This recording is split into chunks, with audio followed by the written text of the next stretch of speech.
understand that the aspirations of the people and again the overall vibrant diversity that we have as a nation revolves around the aspirations of our people to preserve and protect our identity, which revolves around also our language. Now there has been a persistent demand from the people of Meghalaya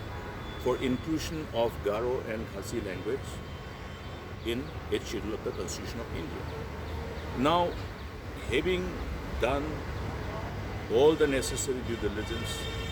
to qualify for inclusion in the 8th schedule of the Constitution of India, we do not understand the reason why there should be further delay for the government of India to take action on this and complete this whole process for inclusion of this Garo and Khasi language in 8th schedule.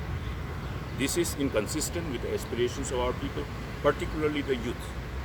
You understand, the whole in the era of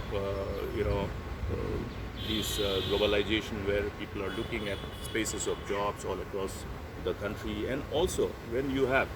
the youth who are aspiring to offer themselves to serve the state, to serve the nation. Inclusion of these languages in the 8th schedule provides a space, or rather a platform for level playing ground for the youth.